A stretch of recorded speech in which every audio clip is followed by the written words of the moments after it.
사람들은 소중한 약속이 지켜지길 바라면서 여러가지 상징들을 만듭니다. 이렇게, 또 이렇게. 그러나 그 약속들이 늘 지켜지는 것은 아닙니다. 이런 약속과는 차원이 다른 아브라함을 통한 하나님의 언약. 지금 시작합니다. 창조 이후 인간은 타락했고 하나님은 노아 때에 물로 심판하십니다. 그 후 새로운 인간으로 기대감을 올렸던 노아의 후손들도 여전히 재벌은 난 못 주고 잘못된 길로 가고 있었습니다. 바벨탑 사건으로 인간은 타락의 정점을 찍고 하나님은 사람들의 언어를 혼잡케 하시고자 온 지면에 흩어버리셨습니다.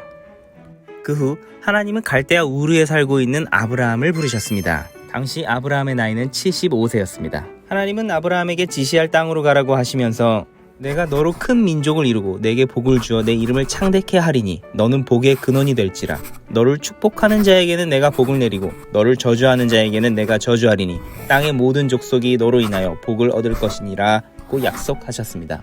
또한 가나안 땅을 그의 자손들에게 주겠다고 하셨습니다. 이 약속은 피의 언약을 통해 확증되었는데 당시 언약의 당사자들이 쪼갠 재물 사이로 지나갔던 것과 달리 아브라함과의 언약에서는 하나님만 쪼갠 고개 사이로 지나가셨습니다. 이것은 하나님 편에서 아무런 조건 없이 아브라함과 언약을 맺으셨고 그 약속을 지키실 것을 보여준 것입니다. 그로 인해 큰 민족을 이루겠다고 하나님께서 약속하셨지만 기나긴 하나님의 침묵에 아브라함은 기다리지 못하고 하갈을 통해 이스마엘을 낳았습니다. 인간적인 생각으로 태어난 이스마엘은 하나님이 약속하신 아들이 아니었죠. 물론 메시아의 계보를 이을 수도 없었습니다. 아브라함이 기다리던 못 기다리던 하나님은 약속을 지키십니다. 13년의 긴 침묵을 깨시고 아브라함에게 찾아오셔서 죽은 것과 같은 사라의 몸을 통하여 아브라함이 99세일 때 약속하신 아들 이삭을 주십니다. 그 표징이 바로 할례였습니다. 이는 이스라엘 백성들이 이방인과는 구별된다는 표징이기도 했습니다. 그래서 아직도 이스라엘 민족은 할례에 목숨을 겁니다. 그것이 구원의 증표라고 믿고 있기 때문이죠. 그렇게 이삭을 주시고 행복하게 살았습니다. 로 끝나면 좋았겠지만 하나님은 아브라함의 믿음을 보시길 원하셨습니다. 그리하여 어렵게 얻은 아들 이삭을 번제로 드리라고 말씀하셨습니다. 이런 기가 막히고 코가 막히는 상황에 아브라함은 순종을 합니다. 이런 숨막히는 전개 속에 반전에 반전을 더하여 하나님은 이삭을 대신할 순양을 미리 준비해 놓으셨습니다.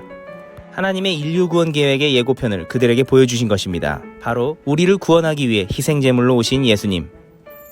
또한 하나님은 아브라함의 후손이 하늘의 별보다 많이 번성할 것이라는 언약을 재확인시켜 주셨습니다.